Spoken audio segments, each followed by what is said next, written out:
Hello guys and welcome to the ProDota Cup by Smashcast TV. We are here in the second match of the day between Snakewingz and Unknown.xiu or Unknown Team. The guys will be facing off in this best of two to see who can take this second match and win the second point. As Snakewingz already take the first game and comfortably stride onto the second matchup, trying to win it all. Of course, we're here in the ProDota Cup American version, or American region, sponsored by XBet. Feel free to check out XBet for some great bets on the ProDota Cup matches, and of course, bet on the get that promotion code BountyX for the €100 deposit. As per always, my name is DSwordfish. I'm gonna be your caster for today, and joining me will be Vätte. Hello everyone, and again, interesting open for the side of a Snakewingz, Clockwork plus Shadow Fiend. Quite popular, but a bit forgotten combination now, yet a very strong beginning of the game. And Winter Wyvern and Sanking. Which opening do you like more? I do like the... I'm not the biggest fan of Winter Wyvern opening. I think he's getting a bit of predominance, but I don't find that strong of a hero as an opening support particularly. So I'm gonna go for the Snakewingz. I mean, the Clockwork Shadow Fiend is just really good. It's a classic, it works nicely. Clockwork has been really buffed, even with a base attack damage reduction of, what is it, 4, I think it was? He's still a pretty powerful hero. Even though Unknown can counter the Shadow Fiend, the Winter Wyvern will make your lanes quite strong. Now Snakewingz can kind of go around the Winter Wyvern by picking heroes like Shadow Fiend or Juggernaut that aren't too hurt by her Cold Embrace, you know, these mixed damage attackers. And of course, the Sanking is okay, but the Winter Wyvern Sanking is more of a lane dominating, but is really hard to get kills with this combo. Because Sanking is not the best hero to gank in the mid lane. They're not particularly a combo that does anything together. You know, they do a lot of damage, but that's it. And Winter Wyvern is a hero that does like ganking the mid lane as opposed to that. So you need the Sanking to be static in lane, or you pick a carry that's going to be really safe in lane. Like, you're making your lanes quite obvious, or at least difficult for your team. I like Snakewingz first. But, you know, what is your opinion? How do you see the Queen of Pain as well? Well, Queen of Pain, they already got a hero to dominate the mid lane. It will be pretty tough against the Shadow Fiend, who is already boosted in the very beginning of the game with his additional souls from Clockwork, and they now should understand with this lineup. Unknown Team will try to beat the souls out of Shadow Fiend as early as possible, even before the Horn, most likely. So now I see something like Crystal Maiden actually can be some kind of a decent pickup. It's a good, yeah, for Snakewingz, it's a good hero all in all. Counters Queen of Pain with her Frostbite quite decently. Gives opportunity for both Clockwork and Shadow Fiend to spam coils, rockets, and whatever they want to spam. She got a possibility to farm in the jungle. So, can be a decent pick there. The Crystal Main is a classic. The root also that you get against the Queen of Pain is quite useful. Of course, a lot of magical damage, really hard against the Cold Embrace. And as a support that you don't care if you get the Winter's Cursed. But, well, this is the opposite. It's a support that you do care if he gets Winter's Cursed. Well, you don't care if Shadow Shaman gets Winter's Cursed, but he does offer a lot of damage when Shadow Fiend gets Winter's Cursed with Shadow Shaman around. Really, really offensive lineup. It's not a bad pickup by any means, and now Unknown very cleverly picking up the Night Stalker. So Sanking is probably going to be playing position 3, I want to say, Night Stalker position 4, but he's going to have the ability to destroy the Shadow Shaman, so that can't have the impact that he would like to, and also get the Crippling Fear to get the mischance on Shadow Fiend can be really effective, stopping his magical damage to some degree as well. This pick from Night Stalker really turned things around for Unknown. I actually really like it. Put in Sanking position 3 and then Night Stalker position 4 makes it much easier to gank, especially that mid lane. It's going to be hell for the Shadow Fiend no matter what, and on top of that, the mid game is going to be really easy for you because you have the extra vision from the Winter Wyvern's Arctic Burn, the flying, and of course the Night Stalker's himself flying, and the Aghanim Scepter event. But I actually think from side of a Snakewingz with the Shadow Shaman, they realize that Unknown will be super aggressive in the beginning of the game. And Shadow Shaman got a high base damage plus shackle duration. Is something like around as the Frostbite. Also the Omni Knight once again for Jonathan, decent with the Shadow Fiend, 3 BKB for SF in the mid lane. So most likely they will at least try to defend the souls. On SF, they got a strong offlane, so it will be hard to rotate that much for the Unknown Team. Winter Wyvern got a very high cooldown on her active burn, like around 40-50 seconds in the beginning until level 1. So yeah. Omni Knight won't experience that much of an issue. The question is what Unknown Team don't want to see anymore in this game. So you're missing a carry here, so something along the lines of self-sustaining. Yeah, the Terrible wasn't necessarily what I was thinking about, to be perfectly honest. They have a lot of magical damage there, but I suppose it is a pick that Snakewingz does prefer a lot, and they banned it last time as well. I would say something along the lines of, again, Juggernaut Lifestealer seem particularly good for Snakewingz. You don't, I mean, the magic community is not necessary. You could also go for Troll Warlord in that case if you are planning on going for Omnat that goes for Repel a lot. These heroes are just very good at self-sustaining in lane. Maybe the Slark, just because the Repel is pretty decent, and the Queen of Pain is not particularly that great against that hero, but I don't really... Not really a hero that gets picked anymore. Especially in the ProDota, though. Yeah, I wouldn't imagine that Slark. I would just... You're theory crafting and say, well, maybe if they go for something really weird. I would... Maybe the Ursa, actually. The Ursa also looks quite nice. They don't have that many stuns, so but just a bit of a slow. The Crippling Fear is not that big a deal, because he can dispel with Enrage. Oh, no, he can't, actually. The Repel can dispel it, so... Yeah, there is an Omni Knight, plenty of lockdown, decent frontliner with an Ursa. So, can be a decent pick, especially if it's some kind of a melee hero on the off lane. But I got a crazy idea of putting someone in the safe lane, and... Juggernaut on Ursa. Well, we guessed the hero, but not in the team we expected to. Well, I mean, I guessed Juggernaut earlier. I thought I was the top. Yeah, please, don't take this away from me. No, I mean, that Juggernaut, like I said, they just give you sustain in lane. It's an easy hero. It's a really hard hero to gank early on because of all the abilities you have. The Repel is not bad in a good Juggernaut because later on, unlike a Lifestealer, the Blade Fury is really useless, right? You don't really want to attack with the Blade Fury on. You rather have the Repel on by a lot. It's not like the Rage. And of course, it gets the healing from the healing ward, which gives you a lot of pushing power together with Shadow Shaman. Benefits a lot from the minus armor. Yep. And Ursa to counter it, of course. And to counter the Omni Knight, to counter the Shadow Fiend. And actually, pretty good lineups again. I don't think the drafts these games have been considerably better than the past few days. Yeah, but I prefer Snakewingz draft, to be honest. It seems more balanced for me. They got a pretty decent amount of magical and right-click damage. They got a push potential, gets good sustain with Omni Knight and Juggernaut, decent control with Clockwork and Shadow Shaman, plus Stygian Aura, many things. We forgot to mention one pick, which would have been great. Viewer just mentioned it. They picked Shadow Demon, they could have picked Shadow Team. Of course, that's style points. Against that. That's a great... I didn't even thought of that. Because Shadow Shaman, of course. Genius, dude. Anyway, that was... I mean, I kind of... I slightly favor... I think Snakewingz did really well countering the Winter Wyvern to some degree, but I kind of favor Unknown in the laning phase. I think they should be able to dominate. I really like the Night Stalker pick, and the mid game should go in their favor, at least the early mid game, unless Snakewingz really have a really easy laning phase. So I'd say Unknown might be able to take this, as long as the execution is on par with Snakewingz. Because last game we saw Snakewingz being with a much better execution, especially Brinks Invoker, which was a stellar that game. Interesting lanes, not the lanes, but the wards from Mogger actually.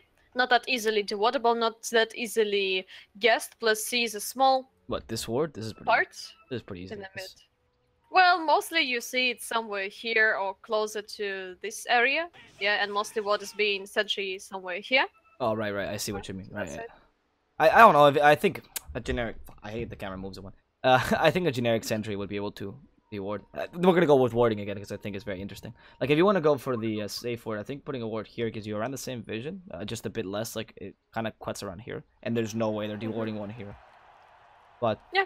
But it is, like, it is certainly safer, like, you're right, but it's just that, maybe, it's just kind of intermediate between them. Where's the other ward? Where do you put the other ward? On the top lane, there is a ward by... Wow. That is a weird place. Well, at least it's not that easily dewattable, grants a little bit of vision, but still, well, I don't know if you want to call it a waste. But I don't know, because wouldn't you rather put a ward over here, like right here, giving you like the same amount of vision, and it's dewarded by the same sentries, right? Because it's just a very, very little move. And doesn't block the camp, does it? Oh, I can't tell. That's blocking? Yeah, that's blocking the camp. Okay. And what's actually pretty interesting, there is only 10 souls. That's why. Brink. Yeah, and they missed the block, so they tried to catch up on the souls, but it didn't really work out, it feels like, because mostly you see something like around 15. I think. Yeah. Souls and Shadow Fiend after the Clockwork, Soul Abuse. So now Mogger helps his teammate to get last hits, and Queen of Pain starts with the Shadow Strike in the Brink's face. I mean, it's not like the 10 souls is not enough, right? It's certainly still a good amount of souls, enough to last it, especially outlasted a Queen of Pain's attack animation early on is not that great, and Shadow Fiend's attack animation is very smooth and nice to use. but like you say, it wasn't as effective as they were hoping for. What's interesting as well is the Clockwork has actually been relegated to go to the offlane, trying to help this Omnet out a bit. They try to get him a bit more farm, so they want to get Jonathan as farmed as last game, and I don't know that's the best of ideas. Maybe this game you should just try to harass Jmari a bit more, try to give it a lot of space to Brink, because it's really hard to get success with an Omnet against an Ursa. Yep, that's actually true. But what can they do? I'm not sure if they can do anything on the top lane, because most likely Sword will just put a strike away. In the jungle, probably try to contest with Mogre, but why? No, go mid. There's the That's what I mean. Like, go mid and no, don't kill the Quapper. You're not gonna kill the Quapper. You're gonna harass her though, and she's gonna beat the Shadow Fiend. Otherwise, you can't at least let this be a 1v1 matchup, especially once the Winter Wyvern starts rotating. I understand the idea, which is Clockwork and Omnight put some pressure early, so that Winter Wyvern can't move to the mid lane so easily and so early. But later on, he's going to have to start rotating to create some space for the Shadow Fiend. Because, again, you're really not going to do anything with this Omnight. He's going to die anyway. Well, probably we will see some stacks from the Dia for Shadow Fiend, because obviously he's not having the most fun mid lane now. So he needs some kind of a recovery. Most likely they won't be able to get kills on Queen of Pain, so he can only rely on stacks, it feels like. Mm-hmm. Yeah, they shouldn't have too much of a hard time. Oh, actually, neither Clockwork nor Shadow Shaman are the easiest at doing stacks. Shadow Shaman's not the best mobility. Clockwork is okay, but he's a melee hero. They can't double stack or anything of the sort. But, yeah, he should be able to recover in the game. I don't think his lane is even going to go that badly, actually, as long as the Winter Wyvern is not there. I think he should be able to do decently against the Queen of Pain. Early, It's actually interesting that Sword actually gone for no Borrow Strike build. He got 1 point in Caustic Finale and 1 in Sandstorm. I mean, that is interesting. I mean, it's safer to do this. Oh wait, bottom lane, Jack Bauer. No, so it's safer to do this, I suppose. If you go on the tower, you Sandstorm. If you have Borrow Strike, especially your level 1, is a really weak escape mechanism, and the whole idea is not get caught by shackles, right? But at the same time, it's such easy thing to counter with Sentry, right? So you're really counting on getting those early experience, being a bit more aggressive in lane, and it is working out for Sword for now. Yeah. Well, there's still only level 1 Shadow Shaman, and it feels like actually finally Brink gets jumped by the Jmari. I don't think that the damage will be enough. He still got a Fairy Fire, but he will drop fairly low, uses it on a last hit, and Shadow Strike keeps on ticking. Yeah, it's level 2 Shadow Strike already, so it's 45 damage per tick. It's quite a considerable. We already saw this in one game where he died because he got too cocky, but this time Brink will calculate this perfectly, and Jmari won't be getting that kill with the Shadow Strike this time. However, I wouldn't go this quickly. You know, like I would just go back. I don't know why Brink is hanging about. I mean, the tank is going to heal you a bit, but it's not that much, and the Queen of Pain at this point can honestly blink offensively and punish you. Oh, she does not have enough mana.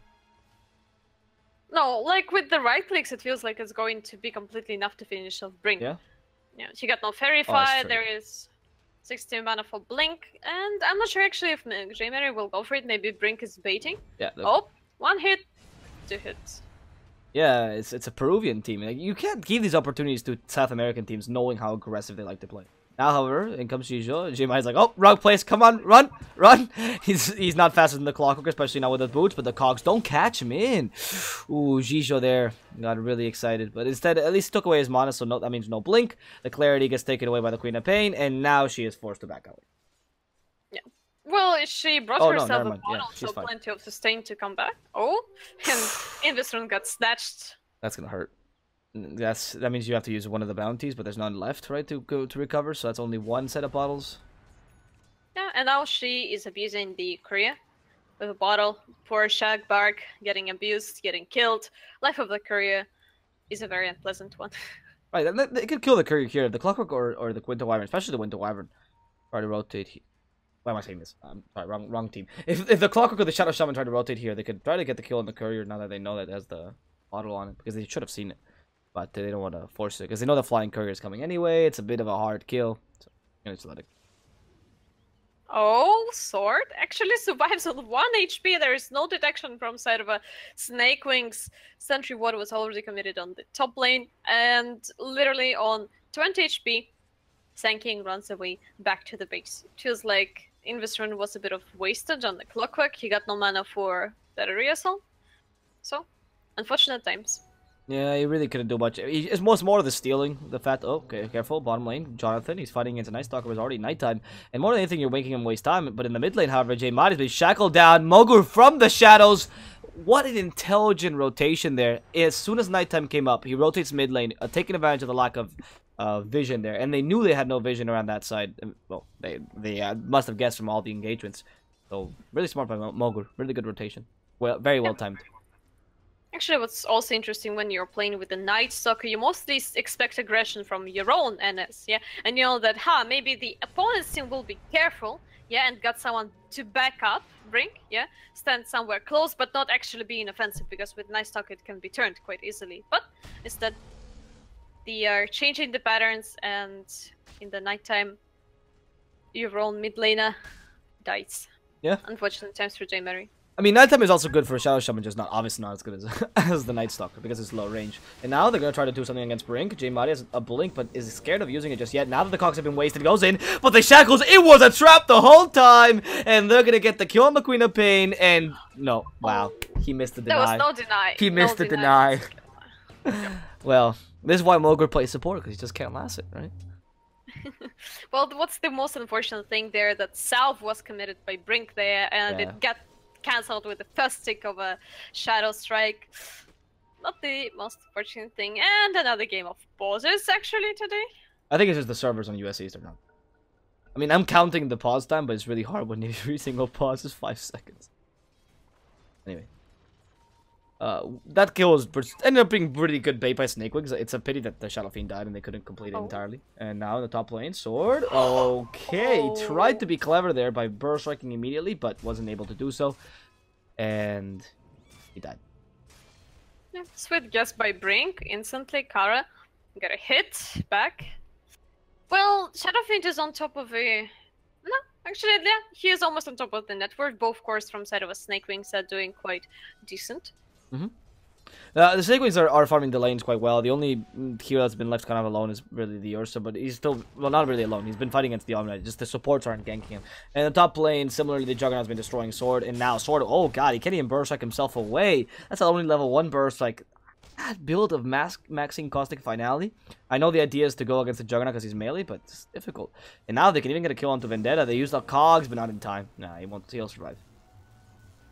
Well, Ursa doesn't have that much of a sustain, he got only the Ring of Regen, and you don't really want to come close against the Omni-Knight, so he knows that there is a small of a time window, yet there is a 2 seconds to purification. Question is going to be enough damage? Kara goes on the Jonathan, he's being slowed down, most likely he will die here to the tower. Flare almost finishes off Vendetta, but damage is not enough. Jonathan, another purification, but Night Stalker is very fast in the night. Zizu keeps on chasing, yet nothing is working out for them. At least they're forcing Ursa to go back. So Ursa can't really farm here. You're also forced Night Stalker to waste his nighttime. I mean, it's almost done. He hasn't done anything this nighttime, right?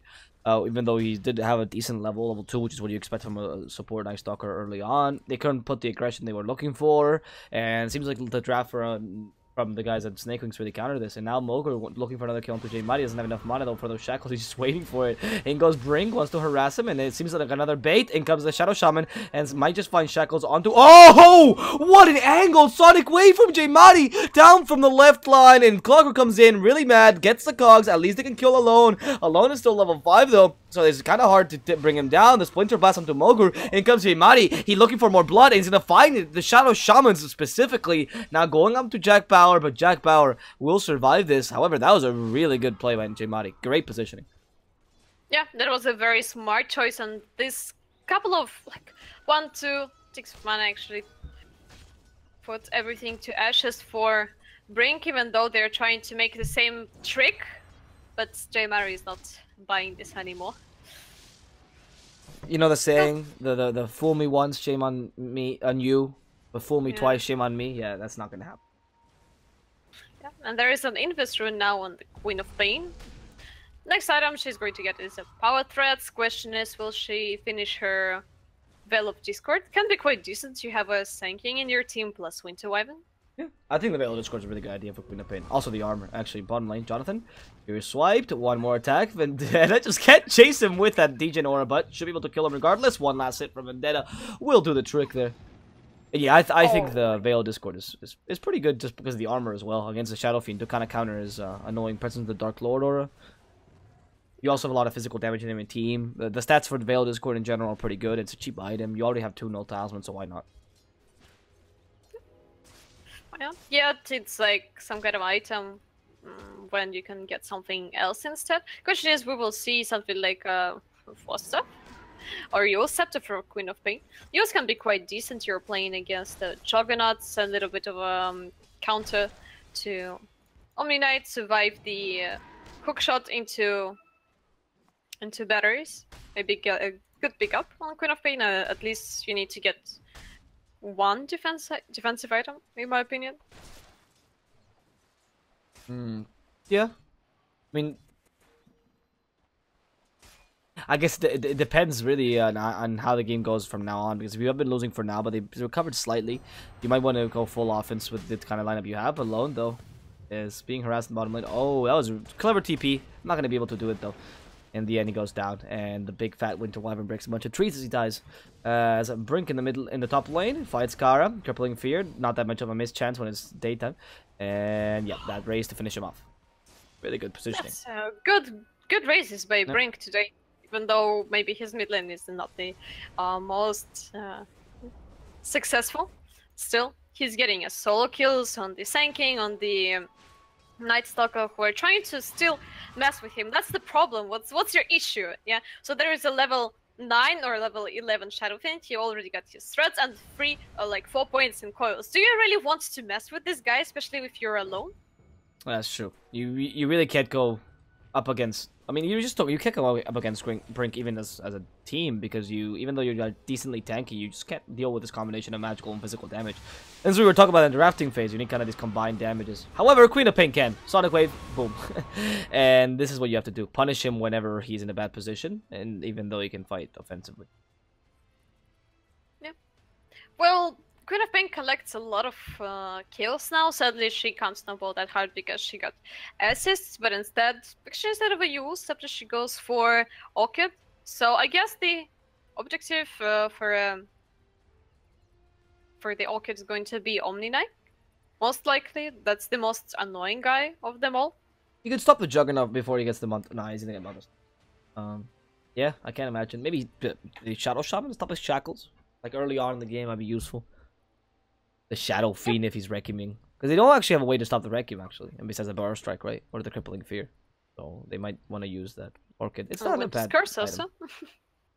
Yeah, Winter's Curse. Yeah, but I mean, if you're going to use Winter's Curse, like Rekim is usually used when your team. You don't want to use it as a stun, right? You'd rather not use Winter's Curse just as a stun anymore. I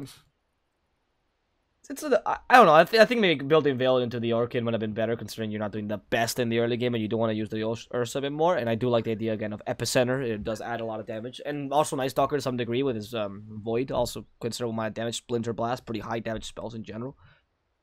But instead, they're gonna go for the Orchid, trying to go full offensive. Yeah, but the problem for this Queen of Pain is once she blinks in and there is no silence on the Shadow Shaman, for example, she is going to be dead most likely. That is true, so that's why. The Shadow Shaman seems like the most annoying target here with the Orchid. It's more, Queen of Pain is probably going to dedicate herself to just kill the supports constantly. And this is the funniest thing, Vendetta's actually taking the Roshan, and they're not aware of this. I mean, they couldn't fight this anyway, but they really don't know.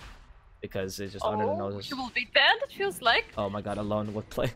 What a play. He's like, hit me, Roshan, I don't take damage. Nah, Vendetta's a pro, so he's not going to die to Roshan. He's going to get Aegis and be ready. Now they can actually start snowballing a bit more. With the Ursa, just play a bit more aggressively, get the Blink Dagger early. Yeah, probably they know that there is no Guardian Angel on Omni Knight and they can get a use of it. And Juggernaut gets a kill on the tower on top lane, not that much Sword can really do, and he actually got 2 points in Caustic Finale and changed his mind, and now maxed that Burrow Strike. Plus he got a Blink Dagger quite soon, and even though lane was not the most successful, I guess this build with the Sandstorm plus Caustic Finale pays off. It's just Blink Daggers is particularly fantastic.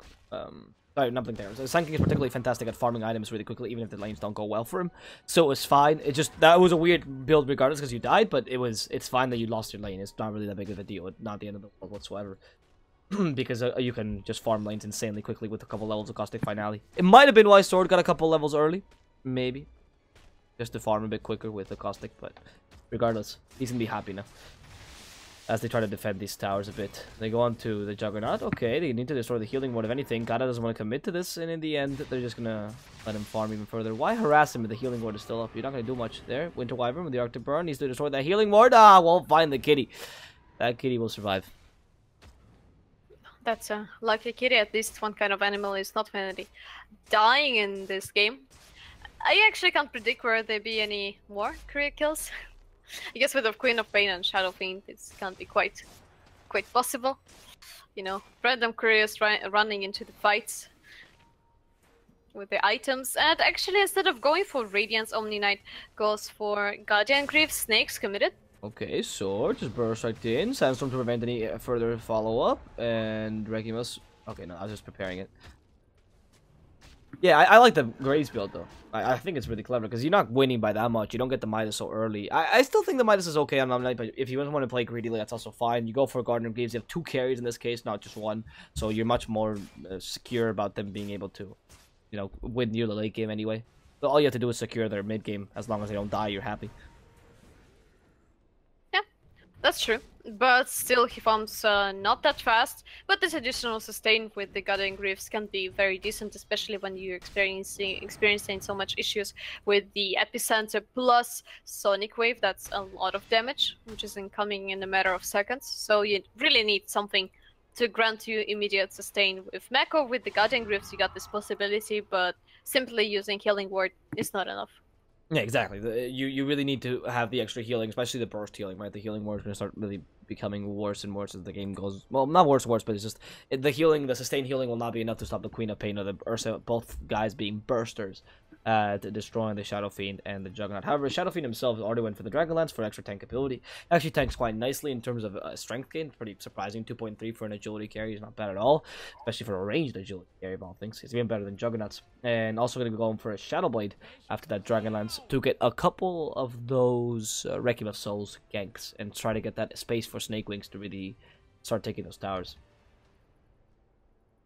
Yep, but I guess with this Shadow Blade, it will be pretty easy to get rid of the Alone, for example. Yeah, if you will go for some kind of an solo kill, because Winter Wyvern is kind of helpless against Shadow Fiend. It feels like, yeah, he got 3 points in Cold Embrace, but what can you do to stop the Shadow Fiend? So you can either Winter Discuss him or try to Cold Embrace yourself, but there is a Requiem of Souls, literally. So if Shadow Fiend will go for some kind of a kill on Winter Wyvern early on, and they'll get no chances of surviving. Yeah, it's true. In fact, that Cold Embrace is going to become really useless against Requiem of Souls. That's why the Shadow Fiend pick was particularly good.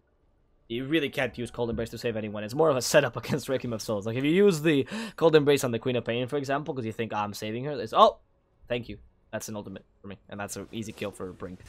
And regardless, during this whole time, which we talked about it, what could happen, you know, what not, we haven't really considered the net worth differences right now, where the Ursa has actually been pretty far behind from the Juggernaut. He's not a hero that recovers that well from playing from behind, so his farm is around 2,500, which is holding Yasha away from the Juggernaut.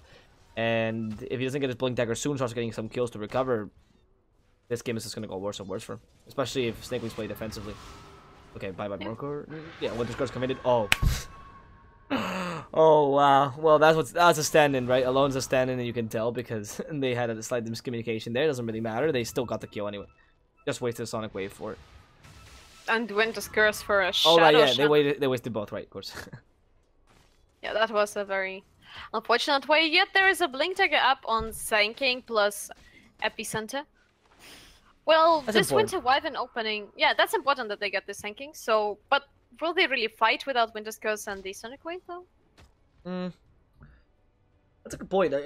The Sonic Wave, I think, is even more important than Winter's Curse. Winter's Curse nowadays is just such a really weak teamfight spell unless you want to reset the teamfight or get some sort of setup. It's just not used as often effectively, especially if the positioning for Snakewingz is good. They can just prevent it. But the Sonic Wave is particularly important, especially to kill that Juggernaut when he starts Blade Furying away with low health. And you can't evade it with Monta style either, so it's particularly good in that regard.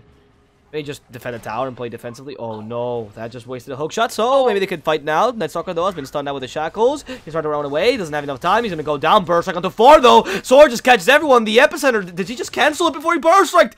Oh, the battery assault caught him. The battery assault caught him. That's why he has no epicenter. Sword could have had the epicenter of his life. Yeah, so that would have been an amazing one. Zizu trapped his own teams actually in the things. So Vendetta. Brink changed his mind, don't want to be mad quite yet. And Age is gone, and finally I don't think that Unknown just really wants to fight there. Queen of Pain is fairly far, but they gotta... Okay, then they got this advantage. Oh, careful. Requiem could come out by the Shadow Fiend any time. Ooh, it stops Vendetta from moving in forward. In fact, the range has already been wasted, and now is the time for Snakewingz to attack with the snakes by Snakewingz, ready to attack the tower. Kara silencing the Juggernaut. He's been silenced doubly. That was just dispelled both by the same Manta style. Not the best combination here. A bit of a lack of coordination we're seeing by Unknown supports in their cores. And we see I'm not disconnecting again, because why not? Did you see that? The Crippling Fear and Orchid, both on the same guy, during the same duration. Easily dispel my Manta style. Again, yeah, the same thing. Unfortunate. Well, when you're playing with the stand-ins, it's that kind of an issue which you can't really deal with unless this kind of a stand-in is almost like, I don't know, when you played with him for 2 years and he was standing in with you all the time. But yeah. I guess when it's some kind of an emergency stand-in, you can't really expect something, some amazing communication and team play. That's the problem. So if you're playing a tournament, be sure that your whole team, that your whole roster is actually able to play, especially in the important games. What was actually pretty interesting in the very beginning, you mentioned that you don't like the Winter Wyvern as a very first pick. It's not that valuable, as far as I understand your point, but also it's easy to adapt to. As we already mentioned, Snakewingz actually made a pretty good adaptation, and they picked 2 cores who are actually able to deal with the Cold Embrace and all the kind of a defense from side of the Winter Wyvern. They got a Shadow Fiend with Requiem and Coils, and a very decent right-click damage with the Priestess on the Ducklord with the Manius armor, plus they got Juggernaut with his Blade Fury and right-clicks. Right, exactly. So that's exactly what I meant. Like, Winter, it's too easy to adapt to Winter Wyvern. I mean, before when he was really OP here, that's fine. Or even now, if you're planning on going for a strategy that really takes advantage of Winter's Wyvern domination in lane with Splinter Blast, Arctic Bird, okay. But if you're going to rely on the hero as a whole, just as one of those versatile picks, because he is quite versatile, you know, you can gank all lanes, is pretty consistent as preserving your early game. It's alright. You run into the issue, like you said, that the enemy team not only can draft around you entirely, not only by getting mixed attackers in the sense that they both have physical and magical damage, but also in the sense that they could, if they wanted to, if Snakewingz was really afraid of your pick, could have drafted supports with really low attack damage, like a Crystal Main as opposed to Shadow Shaman, and then your Winter's Curse also means nothing, right? They even drafted 2 cores, two supports that were both melee, which are not that easy to get caught by Winter's Curse with proper positioning, so yeah, it ends up being an easy counterable pick, and we've seen the little impact this Winter's Wyvern have this game. Brink actually front-end us for a little bit with the building Battle Fury and the Shadow Fiend to get it in a quick buy for a tiny bit of a moment, but finally he changes his mind and gets his Shadow Amulet, and with double damage and Shadow Blade, it can be a great setup for a kill. Who's the target? Question is Mogur just chancing around and go down. Well, Mogur's gonna be the first one to die. That's for sure. But Snakewingz for now does not really bothered by that. They're just trying to create space for their carries anyway. Yep, they are not really worrying about this kind of things, because Mogur is on the bottom of the net worth, and it feels like unless you get a Bloodstone, it's better to go and farm creeps somewhere in the jungle. It will be more efficient and more safe, because behind the spot may be the whole enemy team. Well, sometimes the reality as a position 5 is that for opponents it's more profitable to farm the jungle creeps than you. Yeah, that's sad. You're not even worth their time. Oh god, this Juggernaut just blocked this illusion, just blocked the initiation by Zizou. Now they're confused. I think Unknown is confused too. They're gonna kill Alone at the very least. And the Rocket Flare to give vision. Goodbye to this Winter Wyvern. However, in the bottom lane, Mogur again killed by J Mari. J Mari just has like a hatred against him. And with this, it's gonna be support for support once more. Decent trade, but the Tier 1 is still standing for Snakewingz. They actually didn't lose a single tower now against the whole almost the whole lane, missing for Unknown team in the mid lane. And oh, where did he die? Oh, he just revealed himself and they by Omni Slash. Yeah. All right, I missed that entirely because the Night Stalker at this point is just really, really easily killable. Well, let's see. Clockwork is going for a 4-staff, almost managed to finish it. 100 gold away, and after that he will get a decent potential of keep on chasing J-Mary. Even though he will blink away, there is still a battery assault and plenty of other things to deal with. Gold Embrace, actually a very fancy Gold Embrace with the new Immortal from the International. And Brink is going for a hunt. Look at this. So what's his... Oh, never mind. Yeah, what a good repel. They even baited out that whole epicenter by sword. That was a good play, but wow, what a repel by Jonathan. I don't think they saw the Omnight, did they? No, they didn't have vision of him.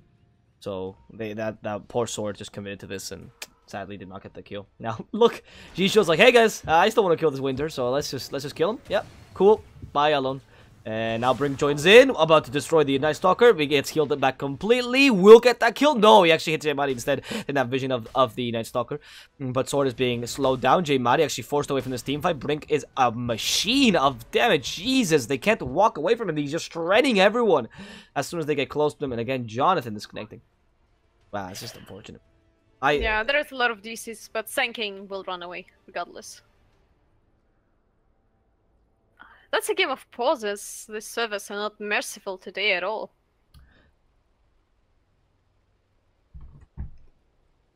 Well, as far as I remember, 15 minutes all in all for pauses in the game. Yep. Well, something is obviously a little bit wrong with the service today. Not much we can do, to be honest. That's just some days which are not lucky for our players. So Valve actually creates a lot of issues from time to time. There is still some kind of coordinator it's not really even Valve, it's really just the servers. Yeah, but before that there were plenty of other issues. The coordinator not working, update not working. A couple of days ago there was an update bug where people couldn't even play Dota or cure anything. So, yep. Unfortunate times, but all we can do is actually patiently wait, and it gives us a little bit of time to think about who is actually in favor now. There is a 5k gold advantage from side of a Snakewingz, and their pick at least seems for me a little bit more balanced out, but they got a siege tower, and well, I wanted to say a glass cannon, like J-Mary. He already got his Orchid plus Maelstrom and zero literally survivability items. So, that's pretty interesting. Yet, as we mentioned, the Yule Scepter in the very beginning of the game. Actually, he changes his mind and wants to go for an Assault Cuirass now. That's an interesting choice. And what do you prefer in the situation, Assault Cuirass or Yule Scepter on Queen of Pain? I think the Assault Cuirass is actually a really good choice. When you go for the Maelstrom build in the Orchid, you actually can have a bit of impact in terms of physical damage as well. And again, the mixed damage bag that we were talking about earlier is really useful in general as a team against what the enemy team has as well. Okay, that's a dead Ursa. That's important. Regardless, that mixed damage bag is really good by the Queen of Pain. You already have a bit of pure damage. You can stop the Juggernaut, and oh, they continue. That's a Winter's Curse that does not stop, or that does stop Juggernaut. J-Mari will get that kill in the end, and thanks to his illusions, they actually are able to finish off the enemy carry. Good job. Malno might be able to get back into this game after all. Even though they keep losing people left and right, they're also getting the kills on the enemy carries themselves. Meanwhile, they're losing in the tier 2 on the bottom, get a half of the tower eaten by the snakes. Meanwhile, on the mid lane, J-Mari keeps on killing for Mogre. But what you can actually do as a Shadow Shaman in this situation? Well, probably not walk alone. Oh, yeah, that's actually that's probably the best thing to do, right? A Shadow Shaman. And before we saw Mogur dying because of reasons, right? So he was like creating space, and whenever he died, he was creating farm. Oh, careful, Vendetta. God, is stuck inside the cogs. That's not what the Clock wanted to do. But anyway, he should die anyway. Tries to destroy that cogs, and should be able to survive. He wanted to cog him away. That would have been the play, but sadly, it was just unfortunate timing. Yeah, plus Enrage secures a lot of damage. Here comes the Glyph. Mogre already there, and Brink tip is in right on J-Mari. Yeah, he's confident. Yeah, they're not going on to him. Sword's like, hey guys, can we kill him? Maybe? Can we punish this? They can't. Sword just goes into the Omelette. Actually, Epicenter, but not going to be used because the Repel could have still been stopping some of the damage. And in the end, Kata being battery assaulted near the creep, so he repels all that damage. And they hex the poor Night Stalker. They still want to go on to him. In comes Vendetta, wants to kill Jack Bauer. And in the end, the Epicenter comes out at the same time as the Winter's Curse, meaning all the damage is for naught. And instead, the Omni Slash will start to turn them into sushi. That's a dead Ursa already. J Madi stuck here alone because of the Winter Wyvern. And J Madi will go down to the Purification. Did not get him any time. And with that, Snakewingz will be getting the necessary kills and will proceed now to go on to the tier 3. Well, I would say that it's time to buy back for Queen of Pain at least, but there is like so much damage. They got no Winter's Curse actually. Sword probably will be enough to defend it, or not with Winter Wyvern. Kara goes on. Nah, not enough damage. At least the tier 3 should fall here, and Snakewingz actually going for more. Okay, yeah, they want to go for Rex at the very least. This Sword is doing a lot with those burst strikes, but he doesn't have the follow-up to really utilize those stuns. Both of their cores are dead, and now with the Snakes, they're able to take down the melee Rex, and they don't need any more. But Brink thinking maybe you could go in. Sword now in the backlines, fights the Shadow Shaman Hex. The Shackles, they want to follow this up? No, they don't want to do this. And the good game well played is being spammed here, but that's not like good. That's not a GG call. So let me just ignore that. Well, yeah, that's just for the allies. Keep up the morals of a team, you know. This kind of things. Roche is up, and probably that's a good idea for Snakewingz to take the Roche. But first they need to get rid of the shrines on the top lane, so there won't be any kind of surprises for the side of the Unknown. Because it's not only a TP spot, but also some kind of a recovery base, because when you try to get a Roche, yeah, started to have a fight, then you back off, heal up a little bit, and then you're back in business, literally. So, would be nice to get rid of the shrines first by Snakewingz. Let's see if they do so. I mean, that's a really good idea, I agree, especially this shrine over here, so they can get control of the Roshan again, as opposed to the Ursa, which is obviously going to be taking Roshan constantly. We'll see. They see the scans, so that should be Night Stalker revealed to some degree. Brink maybe going for that kill, but they don't know that they're in Roshan currently, as they can't scan that out, of course. And Brink will just try to kill Kata instead. Kata is really confused as to what's happening. He's just losing all his health and just decides to walk away. As the Clockwork now, knowing that Vendetta might be around here, goes in with the battery assault. The hookshot's also available. He just wants to steal it, but they know someone's there, but they just don't want to commit to it. And Vendetta actually gets it in Aegis, plus she's on 300 HP and 3 opponents right next to the Roche. Yep. Yeah, that was a weird Roshan. Like it almost seems like Snakewingz knew what was happening, right? Because the Clockwork just cogged around and stuff. Yeah, they were getting rid of a Sand King who was quite annoying there. Misclicks. I don't know. That's just kind of like, hey, look how it feels like when I pause the game all the time. Well, a little bit of salt is acceptable, I guess, from the side of an Unknown. It's pretty annoying to play when the game is being constantly paused. It also ruins your tempo a bit. Exactly, yep. I agree. It's not really their fault, obviously. That's not what we're saying. It's just a disconnection. But, you know, it's understandable that when you're the team playing in the unfavorable servers, you get a bit mad that the enemy team can't play in them. That said, and going on to Unknown feed, going close, but they might be able to actually teamfight this. In fact, Kato is still with the smoke, so is the Sand King and Burrow Strike only onto the Shadow Shaman, but they already eliminated that Shackles from the game, and now the silence onto Jonathan, dispels with the Cotton Greaves, repels so he can survive this, but the Queen of Pain is ready to damage him physically instead of magically. Can they stop the TP? They walk onto him, and with a Burrow Strike, they even... Okay. That was a bit excessive, but okay, whatever. Winter's Curse to kill the Omni-Knight. It was worth it in the end. They do get that kill on the enemy offlaner, and now they might be able to at least recover a bit by getting a couple of those counter kills. They use the Shrine like, oh, before it dies. Just heal up a bit. Yeah, there was no support by Brink to the Juggernaut who tried to finish off the Shrine at least. It was pretty unfortunate. Yeah, Juggernaut goes for Butterfly. Oh, spins away. Well, Butterfly is some kind of a decent pickup, especially when you're playing against Ursa.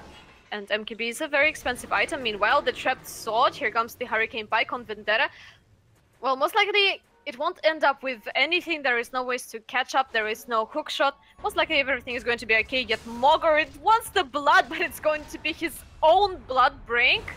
Oh, that was just Requiem to scare people away, but nothing more than that. There is still cheese plus ages. Do you really want to fight it?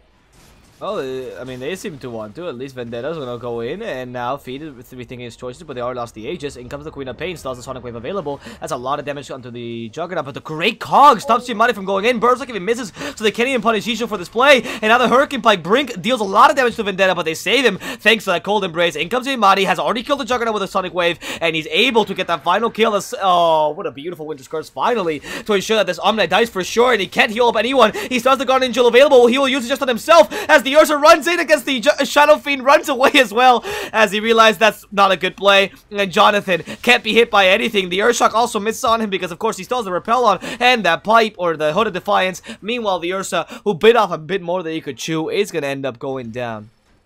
Oh, that was a nice guess by Zizo and amazing cogs in that fight, but unfortunately Juggernaut got only 1.6k HP, and as soon as he is using his Manta Style, he's pretty exposed to all kinds of damage. And Queen of Pain with the Salt Kira's Maelstrom plus Orchid plus pure damage from a Sonic Waves got no issues to burst down for Juggernaut.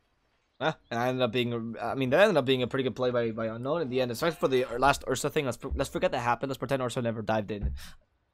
The Queen of Pain got the Juggernaut in the end, gets a bit of extra gold, forces the Juggernaut to, well, obviously kills the Juggernaut and reduces his farm a bit. Also forces Snakewingz to fight whenever they didn't really want to. They also killed the Omnina or the Shadow Shaman on top of that. It was a pretty alright play. It's just that Queen of Pain as well is becoming the main physical damage carry, and it seems like this build that she's picked up, the Assault Karaz kind of Mjolnir Bloodthorn build, is working out wonders for her as she can still deal damage through that repel. Yeah, what's actually pretty amazing is the positioning of J-Mary in that game. He's playing a very good game, I must admit. Now, careful, they're gonna go onto the Juggernaut on the top lane. He's been silenced, the want to stop to dispel it, and they're not gonna follow him through. They want to force out the Blade Fury. Oh, actually, they will! The Ursa comes in from behind, and they surprise even the casters here, Vendetta. Whoop! Killing up that Juggernaut, and that's 70 minutes without him, 70 seconds without him, meaning that Snakewingz will have to fight without their carry in this next team fight if they want to defend this tower. Well, I'm not sure if they want to defend this tier 2, to be honest. Probably they should give up on it, because with Juggernaut, without Juggernaut, they don't have enough damage, but it feels like Unknown also don't want to fight for this tower. They're just backing off, playing safe, and picking up Bloodthorn and Queen of Pain, and I guess maybe it's time for a smoke, unless J-Mary will reveal himself on Eclipse, and yeah, he's actually going there. Well, probably smoke with a Bloodthorn. Could have been a good idea. Yeah, not bad. Do they have any smokes in stock? Oh, thank you, Val. We don't know. So maybe they don't have smokes in stock. They have one on the Winter Wyvern. Yeah. But like, if I'm saying like if that's their last smoke, maybe you don't want to use it up right now. Maybe you want to take a tower tier 2 so you can increase the map's range a bit, trying to catch them while they're on. Especially because if you take the tier 2 in the mid lane now that the Juggernaut's dead, then you can try to smoke up in the jungle, get another kill into the Juggernaut, and go for the next tier 2. I'm presume that's their last smoke in a while because they have used a couple smokes already. That said, Jonathan, they don't want to use the silencers yet because he still has the God Engage Repel already committed. Hex! The Queen of Pain went a bit too far, but now the Shadow Shaman being killed in the backlines. And Shisho, great play, but still disintegrated by a Sonic Wave. They want to go on to him, the Diffusal Blade to take away the Guardian Angel, and he goes down as Vendetta gets the final kill on another pause as Omnite sadly disconnects once again. Well, we're slowly going to the 15-minute pauses. We're on 10 currently. Well, already 10, so that's another kind of a championship in this game. Well, without Clockwork and Shadow Shaman, it will be pretty hard to defend the high ground, it feels like. That's why he didn't heal me. I don't think he would have survived regardless. I think he would have died because Ursa was just smashing him in, especially with a... Hey. Yeah. But look at this! Juggernaut already pressed his Omni Slash, and that's actually, a pretty sweet spot. He needs Brink there, but where's Brink? No, but Cold Embrace should be able to save, you know? Yeah, because all the damage from Omni Slash is physical, and the Diffusal Blade is also physical. Well, Lo needs to be really quick with his Cold Embrace and help J-Mari out, because otherwise J-Mari might die. Well, I guess mostly J-Mari is praying for his Winter Wyvern to not help him. We already saw what happened on the mid lane between the tier 1 and tier 2, and he was like, no man, no, I don't need any help from you, please. No Cold Embraces. Maybe it's the time to change his mind. For Urn of Shadow charges plus Blink Dagger on Winter Wyvern, Brink is stuck on the bottom lane, and Sword actually will be able to cancel his TP most likely.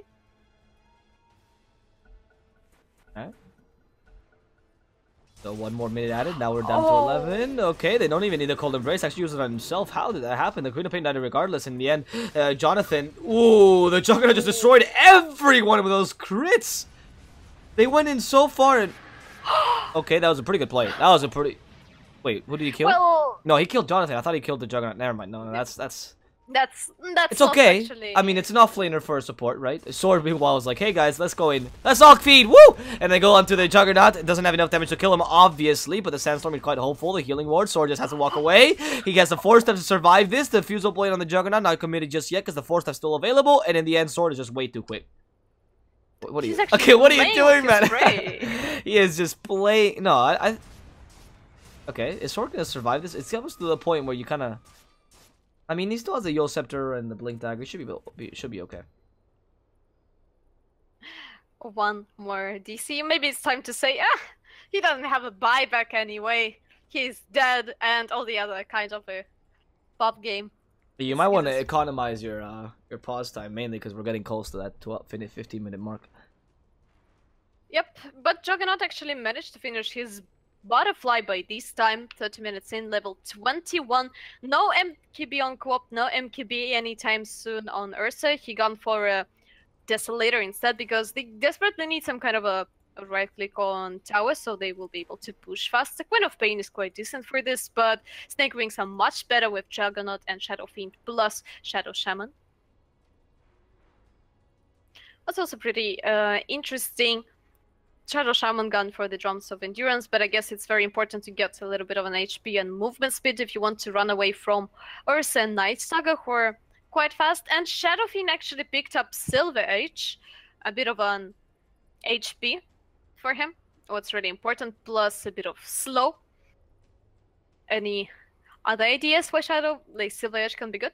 But I guess it's only for the sake of stats, because there are not that many passives which you really want to cancel, except possibly for Fury Swipes. Maybe some kind of a good idea. I mean, wait, sorry, I was making sure. What was it? What you mean? Silver Edge to cancel the Fury Swipes?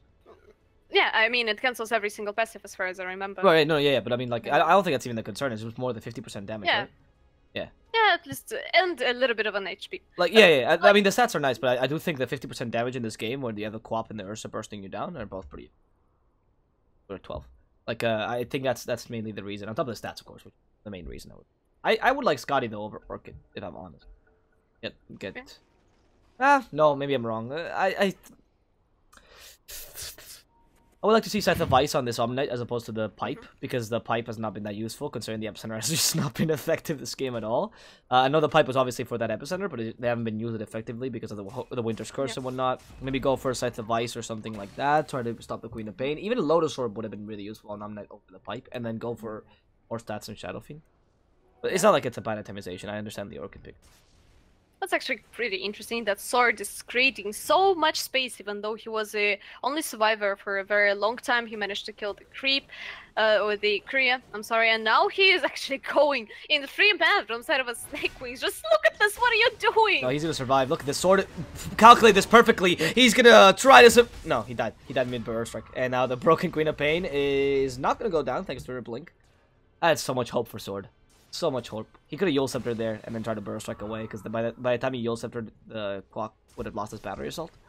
By the time he went down, which is what killed him, obviously. But, oh well. I mean, still. Okay, another Winter's Curse. This guy just wants to kill the Omnite every single time, and that is actually a really good Winter's Curse, if it wasn't because they don't have enough damage. Sadly, the Shadow Fiend didn't get caught into it thanks to his Dragonlance, so he's going to survive there. And now both flying creatures, not really knowing where to attack. In fact, they found the one of them, the little Dragon Brink, is just attacking heavily, and with the amount of damage Juggernaut can put out, just with the illusions, he's able to finish him off. As they now push down this tier 3, really hard to defend this without your Winter's Curse, really. And in comes Kata, tries to go onto Jonathan, but already hexed up is the Ursa, and he has no Aegis to survive. He has to use the Enrage. They've broken him as well. And Diffusal Blade to stop the Juggernaut's damage, and they are able to do so as the Queen of Pain walks in with Sword. She's already dead. Sword might also go down. The Epicenter completely wasted there, just sacrificing his dead body, but the Ursa at least survives this engagement. However, it's time for Snakewingz to take some racks, and he's already taken 2 lanes. It's time to go for the throne now. And it seems like it as the question marks come out. Nice Stalker comes in, they force him offensively, and goes the Ursa as well, kills Mogur in time. No! The Force Staff saves the Shadow Shaman! No, the creeps end up killing him off. Vendetta sacrifices his life for a Shadow Shaman kill, and the GG comes out by the Peruvian team. Snakewingz will take this matchup 2-0. Yep, that's 2-0 in favor of Snakewingz, and it feels like the most issue actually was not the big event for Unknown team, but the lack of communication between the players, sadly. They didn't manage to coordinate it that well. We saw some wasted epicenters and sonic waves with the Winter Wyvern. Well, can't really do everything perfectly when you're playing with the standards.